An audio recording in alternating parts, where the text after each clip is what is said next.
need to be. Oh, I'm right where I need to be.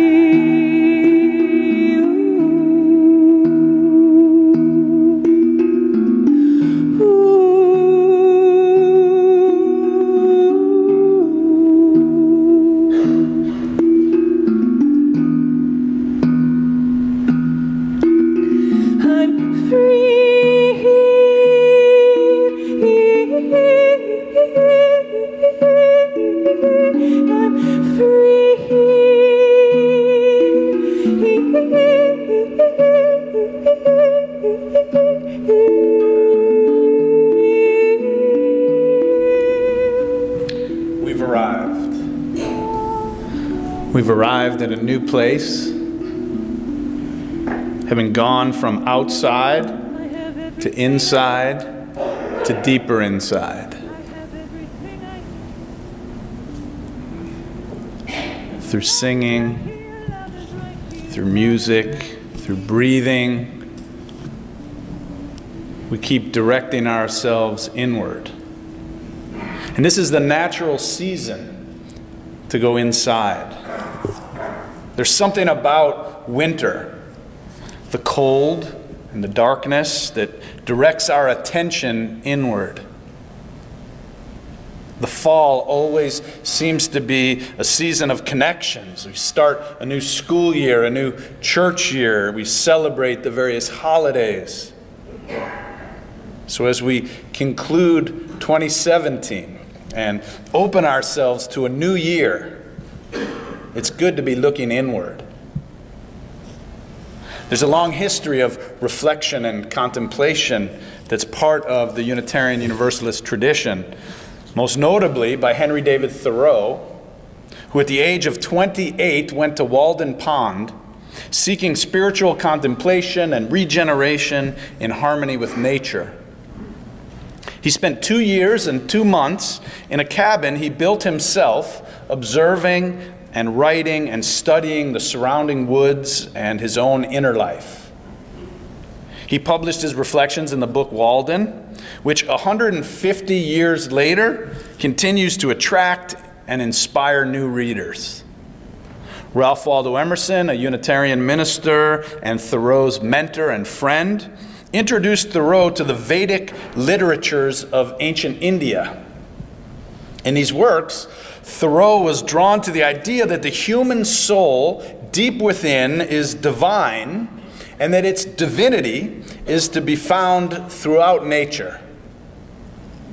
This idea that we all have the capacity to directly experience divinity or life's oneness or life's essence became a central concept of American transcendentalism in the 19th century. Thoreau went to Walden Pond to commune not so much with nature, but with himself as a microcosm of the macrocosm of all existence. He sought enlightenment such as he understood it from his reading. And in his journal, he wrote, "In my better hours, I am conscious of the influx of a serene and unquestionable wisdom. In our serene moments, we experience a transient realization of what might be the whole tenor of our lives. To be calm, to be serene. There is the calmness of the lake, where there's not a breath of wind. So it is within us. Sometimes we are clarified and calmed as we never were before in our lives, not by an opiate, but by some unconscious obedience to the all, so that we become like a still lake of purest crystal, and without any effort or our depths are revealed to ourselves. All the world goes by us and is reflected in our depths. So there's a long history in this tradition of ours of going inward as a way of experiencing a connection to the divinity of all life. Now, we also go inward to remember who we are, which is as important as ever because of all the technology today. So there's so many things vying for our attention, competing for our time and our focus, that we can easily lose track of our own sense of purpose, our own sense of self. Dr. Rachel Naomi Remen tells the story of a time when she was early in her training to become a doctor, and she was one of the only women in her program. And she says, at the time, the feminine was something, by and large, that was collectively denied, not only by her male colleagues, but by her female colleagues as well. She writes, I and no one around me saw being a woman as a strength, and I did everything possible to make my gender differences invisible. That year, she was put on a team of doctors that had several star players, all men. She admired them and was honored to be a part of this team. One time, when they'd struggled through a long night in an inner city emergency room, dealing with seizures, beatings, and one heart-stopping automobile accident involving 3 small children, her senior resident turned to her as they'd walked exhausted toward the elevator on their way to the doctor's quarters. And he shamefacedly admitted that he had not wanted her on the team at first when she was assigned to him. But then he turned to her and said, I realize now that you're as good as anyone on the team. Working with you is just like working with any of the other guys. It meant so much to her at the time that it took years before she realized how much of herself she had given up to achieve such compliments. At the age of 31, she was appointed the Associate Director of Pediatrics at Stanford. It was her first position of authority within the medical world, and she was given an office and a small budget for furniture. She went to buy a lamp and a chair, but found herself mesmerized by a statue of a woman pouring water from a flask onto the ground. She couldn't afford the statue, so she left without it. She'd come for a lamp and a chair. And that night, she dreamed of the porcelain statue, and she was calling to her, "Don't leave me behind." She woke up feeling anxious and distressed. And even though it meant no dinners out or movies for a few months, she went back and purchased the statue with her own funds. It sat on her desk for many years. She often took it into her hands and held it as she was making important decisions. It wasn't until years later that she discovered that the woman was Kuan Yin, who is thought to represent the feminine aspects of the Buddha. Remen says, despite a lifelong effort to cast herself in a different mold, something inside of her recognized Kuan Yin and claimed her for her own.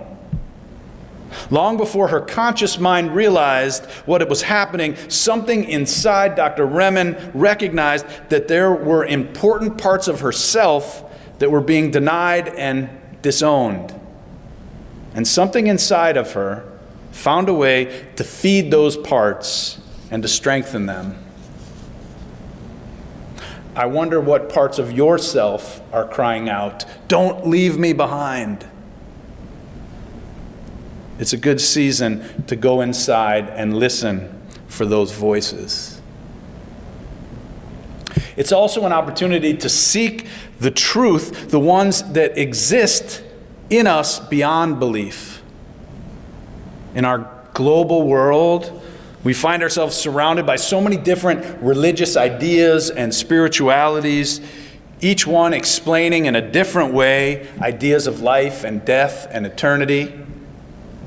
In his book, A Path with Heart, Jack Kornfield, the Buddhist teacher, tells the story. Some years ago in Massachusetts, a woman named Jean, who had been a meditation student of mine, came to see me in a greatly confused state.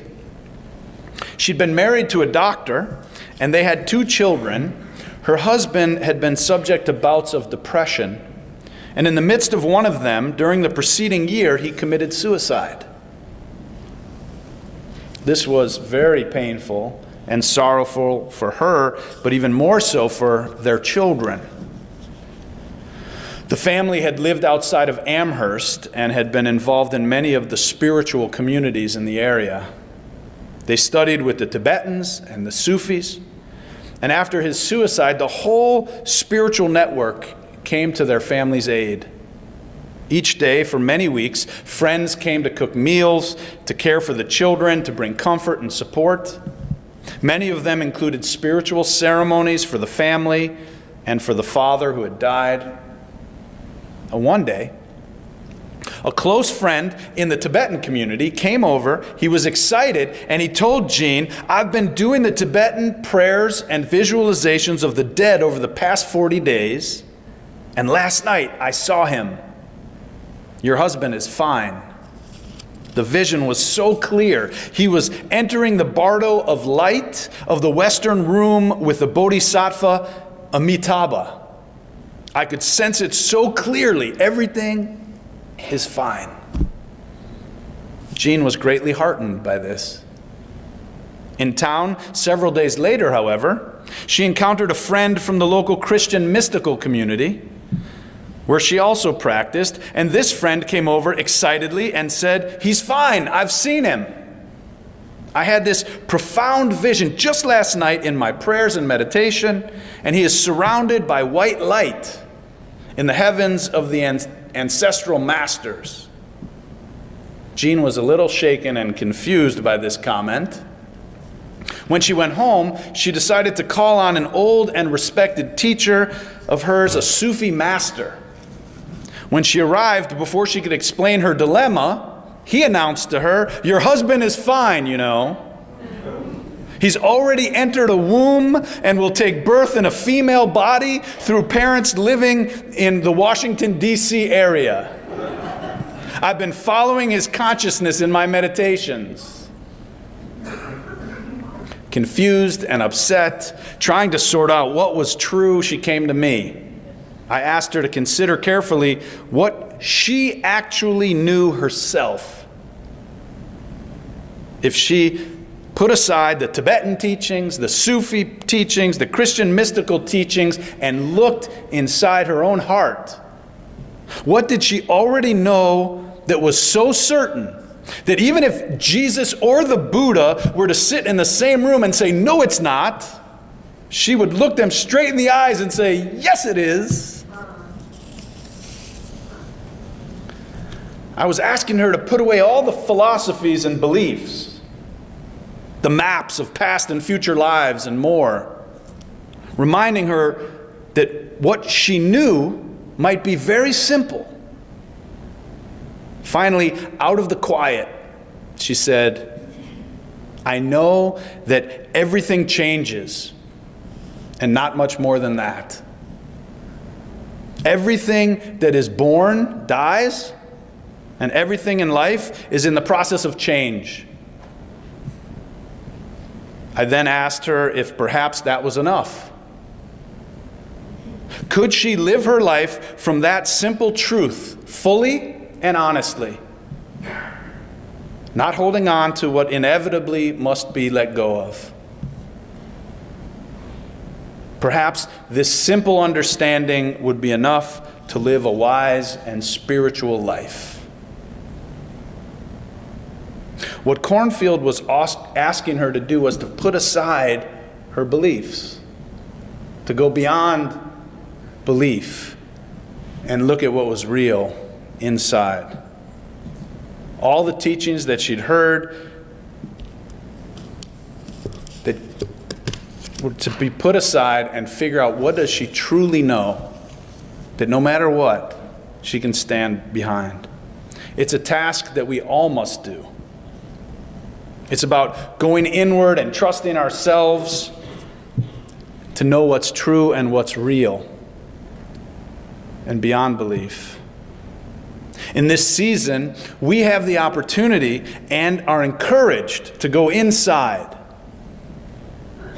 in the tradition out of which All Souls has come, there's a long history of drawing on our direct experience of life and of nature as a way to discover profound truths about ourselves and about our interconnected world of which we are an integral part. The Buddha said, "Be ye lamps unto yourselves." Be ye lamps unto yourselves. He said, don't believe anything just because I said it. If it doesn't resonate as true with you, he said, let it go. Now here in Oklahoma, we're not used to that kind of religious instruction. Religious instruction that tells us to look and to love beyond belief.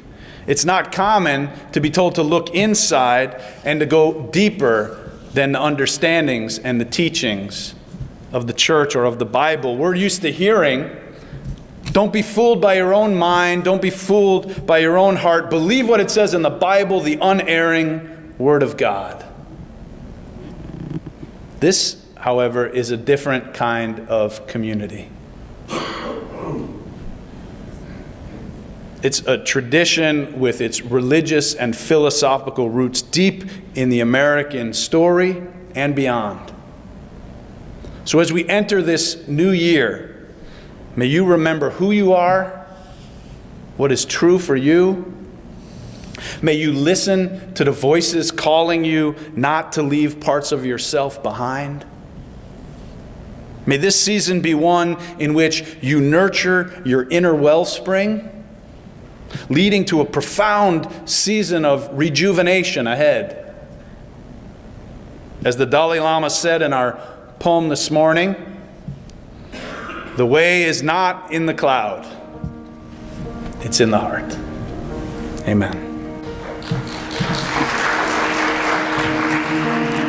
Be lamps unto yourselves, be your own consciousness.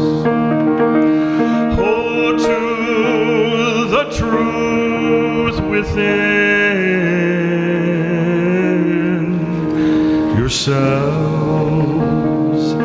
as to the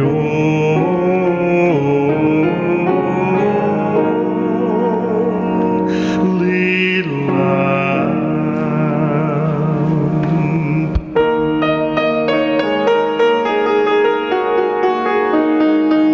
Be lamps unto yourselves, be your own confidence.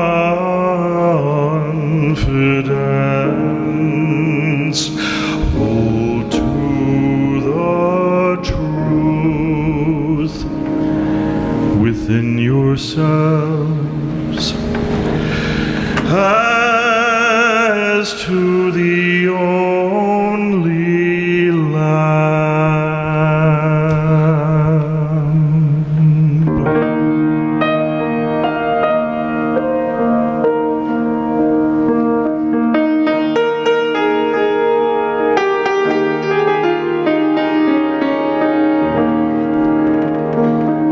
I invite you to turn in your hymnal to number 298, Wake Now, My Senses.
We're so happy you're visiting with us online today. We love connecting with people all across the country and around the world, sharing our powerful message of love beyond belief. There's something new happening here. You can now join All Souls as a virtual member. Our virtual membership is designed for friends who live outside of Tulsa, Oklahoma, and who want to engage with All Souls in a meaningful way. You can be part of an expanding family, a global family really, wherever you are. If you live in Oklahoma, Ohio, or Orange County, California, Canada, or Cameroon. By becoming a virtual member, you'll be able to deepen your connections with members and friends here in Tulsa and with members wherever you are. Each week, you'll receive special All Souls content tailored for you, our virtual members. Virtual members have access to pastoral care, to personal prayers, and also receive invitations to exclusive web events. You can learn more, and if you're ready, you can become a virtual member today by visiting allsoulschurch.org/virtual membership. We're grateful our ministries are having a positive impact on your life, and we want to share the good news of love beyond belief with more and more people. So no matter what, we need your support to keep this ministry growing and thriving, so please consider making a gift today. You can do so by texting LOVEBB for Love Beyond Belief to 73256 or simply visit our website. You are a blessing in our lives. May you be blessed. and be a blessing.